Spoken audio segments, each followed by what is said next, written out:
kinasuhan ng NBI itong si Yamato ba? Sa Saudi Arabia. Na OFW na fake news. Dahil sa fake news, kaya lumagapak ang trust rating ni BBM. Totoo naman talaga. Bakit nga ba lumagapak ang trust rating ni BBM? Dahil sa fake news. Fake news. Bakit? Ito, pakinggan ninyo Mga kababayan, ito. Impluwensya ng fake news, kaya bumagsak ang trust ratings ni BBM. Ayan impluwensya ng fake news. UNTV News yan. Hindi fake news yan. Pakinggan natin. Sumasalamin din po ito sa impluwensya ng mga fake news na nagkakalat.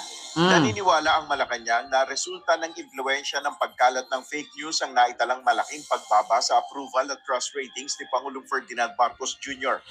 Patay sa pinakahuling survey ng Pulse Asia, parehong bumaba sa 25% ang approval at trust ratings ng Pangulo noong Marso kumpara ng Pebrero na may 42%.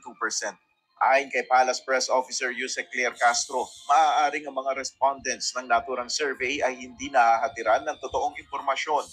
Ang mga respondents ba ito ay nakakatanggap ng totoong news? O nai-influensyahan ng fake news? Ito. Example ko mga kababayan, bakit sinabi ni Attorney Claire Castro na bumagsak ang ratings ni BBM dahil sa fake news? Una, example ko sa inyo kung bakit bumagsak ang ratings ni BBM.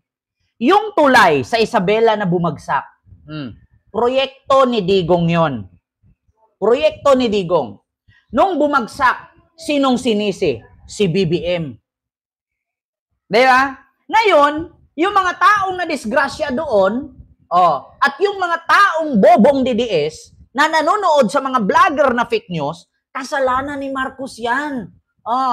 Marcos administration ngayon, bumagsak ang tulay. Hindi na si Pangulong Duterte ang presidente. Kaya si Marcos ang sisihin natin. Yun pa lang, bagsak na ang ratings ni BBM doon. Bakit? Napaniwala ng mga bobong DDS na vlogger, ang mga viewers nila ng bobong DDS viewers, na dahil kay Pangulong Bongbong Marcos, bumagsak ang tulay. Samantalang proyekto naman ni Duterte yun. Dahil sa fake news, bumagsak ang ratings. Pangalawa, ang bigas, laging inuulit-ulit ng mga DDS vlogger, nangako daw si BBM ng 20 pesos per kilo ng bigas kapag siya na presidente. Ngayon, kung ikaw presidente, hindi lahat ng gusto mo nasusunod. Hindi ka diktador. Hindi ka katulad kay Duterte na silent martial law. Bakit ko nasabi na isa sa mga fake news ang nakakabagsak ng ratings ni BBM? Dahil sa pinakalat ng mga DDS vlogger na nangako daw si BBM ng 20 pesos per kilo ng bigas. Kung ikaw ba naman magsasaka, iputang ina mo ka. Okay lang kung DDS kang magsasaka. Gagastos ka ng daan-daan libo, fertilizer at pagpapatanim at pagpapaani ng palay, tapos ibibenta mo 20 pesos per kilo? Sinong tanga na magtatanim ng palay, nagagastos ka ng 100,000 abono, tapos ibebenta mo lang 20 pesos per kilo? Tangina mo Di ba? Sinong tanga? DDS lang gagawa niyan. Di ba? Gagastos ka 100,000, 200,000, palay, patanim, paabono, paani, tapos ibebenta mo 20 pesos per kilo? Sinong farmers papayag yan? DDS na farmers lang ang maniniwala dyan. Di ba? Tapos sasabihin nila, ang taas ng tax namin, ang mahal ng bilihin. Aba, paano hindi magmahal ang bilihin natin kung ang utang na iniwan ni Digong 14 trilyon? Sige nga. Tanungin ko kayo mga DDS na bobo, mga tanga. Kaya bumagsak ang ratings ni Pangulong Bongbong Marcos dahil sa fake news. Totoo yan. Sinisi lahat kay Marcos ang mahal ng tax, ang mahal ng bilihin, tubig, gasolina, kuryente, asukal, bigas, gulay, karne. Paano hindi magmahal ang bilihin sa Pilipinas sa panahon ng administrasyong Marcos kung ang utang na putang inang Duterte na yan, iniwan ay 14 trilyon? Saan kukuha si BBM ng pambayad sa 14 trillion na iniwan ni putang inang Duterte? Di ba? Tapos ngayon sasabihin ninyo, ang mahal ng bilihin. Eh kung hindi nag-iwan si Digong ng 14 trillion na utang, edi sana ang baba ng bilihin ngayon. Utang ina nyo kasi, mga DDS. 14 trillion ang iniwan ni Digong. Kaya ang mahal ng bilihin natin. Di ba? Nung panahon ni Digong, magkano ang bigas? 80. Magkano ang gasolina? 90. Magkano ang asukal? 70. Magkano ang bawang kamatis? Buti nga ngayon kay BBM, ang bigas 45. 39 na nga yung iba, 30 na nga eh. Di ba? Panahon ni Digong, mga putang ina ninyong DDS, mga fake news kayo. Panahon ni Digong, ang mahal ng bigas, 80 pesos ang kilo. Oo. Gusto nyo ipakita ko dito sa balita? 80 pesos ang kilo ng panahon ni Digong? Ito, balita ito Hindi ito fake news. Baka magulat kayo. Panahon ni Duterte, bigas. Makikita naman natin dito Ang presyo ng commercial rice doon, umalo na sa hanggang 80 pesos kada kilo. Ang problema, wala nang mahanap na NFA rice sa mga pamilihan. Kaya naman alternatibong pantawid gutom ang prutas na marang na panahon ngayon at ang puto na gawa sa kamuting kahoy. Puto sa 10 piso, pati marang sa 10 piso. Yan ang kaya nang bili ng mahirap. Naghihingalo na rin ang supply ng NFA rice sa Bontoc Mountain Province. 54 na sako na lang ang natitira sa warehouse na may kapasidad na 12,000. Masyadong maluwag, pwede kami basket. Alog-alog na rin ang NFA warehouse sa Lawag City sa Ilocos Norte kung saan 2 araw na lang daw ang itatagal ng nakaimbak na bigas kung hindi darating ang inaasahang supply mula sa La Union. Sa Nueva Ecija, 7,000 pa ang nakareserbang sako ng NFA pero 4,000 rito binukbok at isinasailalim sa fumigation. Tapos na rin i-fumigate at pinayagan ng idiskarga sa Tabaco Port sa Albay ang sako-sakong binukbok ng bigas galing Thailand. Pero ang tanong, ligtas kayang kainin? Ang presyo ng commercial rice doon, umalo na sa hanggang 80 pesos kada kilo. Sabi ni Ma'am Pujiko sa kanyang super chat, 7 pesos ni Duterte na pinangako na mas malala yun. Sili lang, umabot na ng 1,000 piso per kilo. Kaya, ito pa lang, GMA News yan, 2018, panahon ni Duterte yan. Basahin ko mga DDS walang angal. Noong panahon ni Duterte, mga naghahanap ng bigas sa panahon ni Duterte, mga DDS umabot ng 80 pesos per kilo. Tapos, isisinin nyo kay BBM ngayon, magkano ang kilo kay BBM ngayon? 49, 30, 35. Buti nga ngayon nakaranas tayo ng 39, 40, 45. Nung panahon ni Digong, ang gasolina umaabot ng 90. Yung gulay at karne, utang ina, bibili ka pa nga lang ng sili, 1,000 na.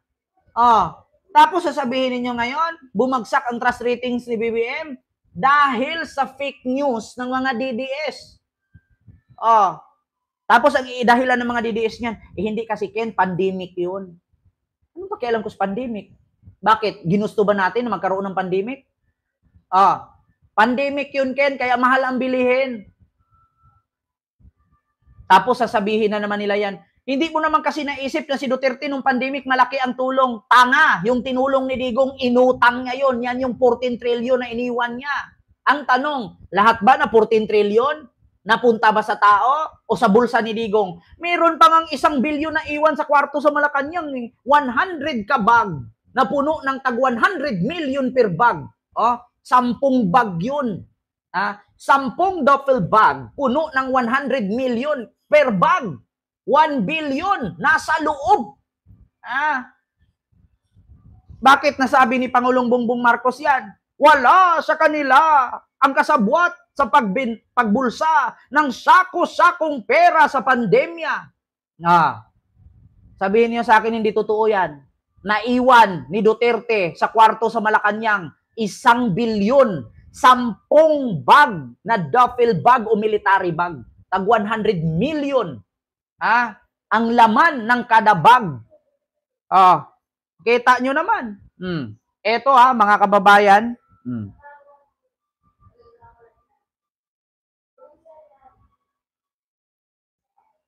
Baka sabihin niyo sa akin, fake news ako. Tingnan niyo po ang record ng ating mga kandidato. Wala sa kanila ang may bahid ng dugo dahil sa tukhan. Hindi ba totoong Wala tukhan? sa kanila ang kasabwat sa pagbulsa ng sako-sakong pera, pinagsamantalaan ang krisis ng pandemya, pinabayaan ang ating mga kababayan na magkasakit. Bakit nasabi ni BBM na wala sa kaniyang mga kandidato ang kasabwat sa pagbulsa ng sako-sakong pera? Saan ba galing ni BBM yung transcript na yon na kasabwat sa pagbulsa ng sako-sakong pera?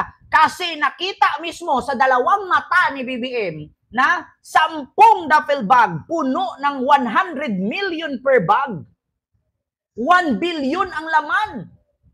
10 bag yun. Yun pala ang sako-sakong pera na mula sa krisis ng pandemya na kanilang pinagsamantalahan. Yun ang totoo. Sasabihin ba ni Pangulong Bongbong Marcos yan kung fake news?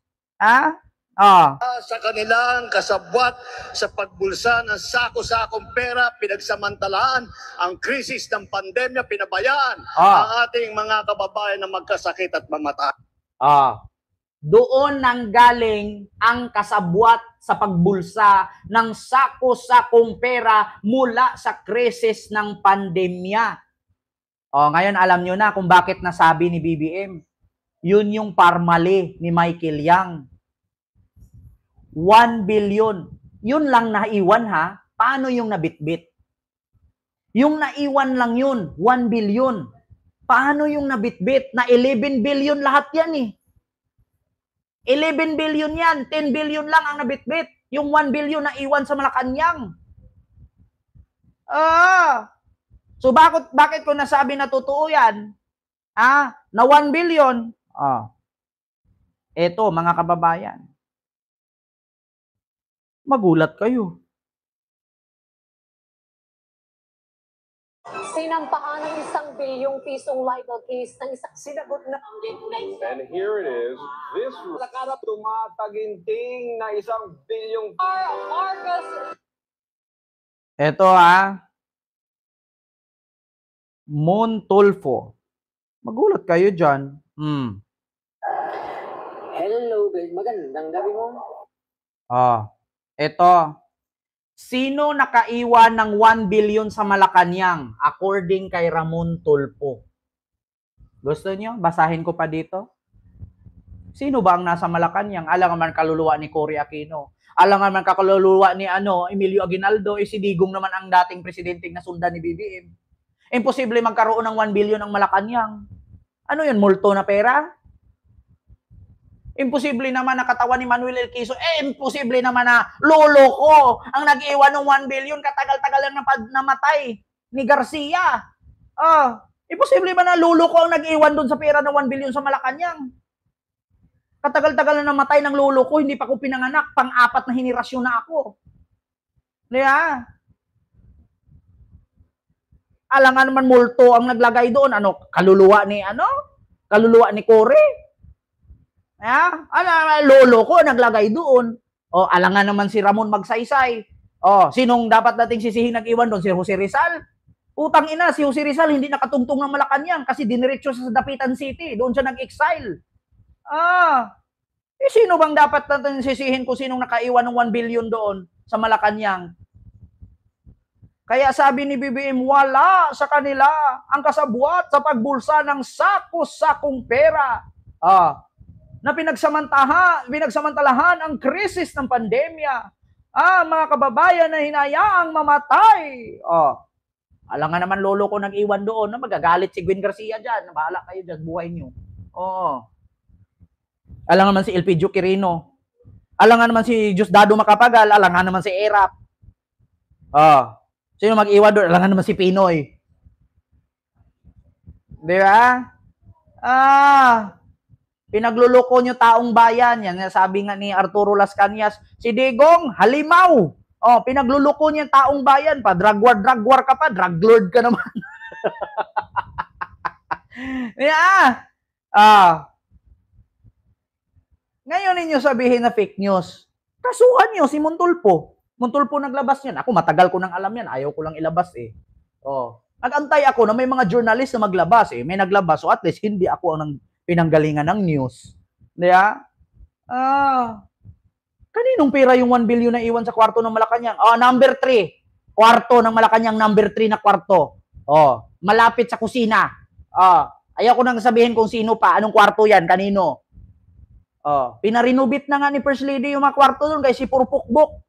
Yung ibang ang kwarto doon, maraming kondom. Tigilan nyo nga ako. Sabi ni Loida Arnado, si PRRD 40 days na.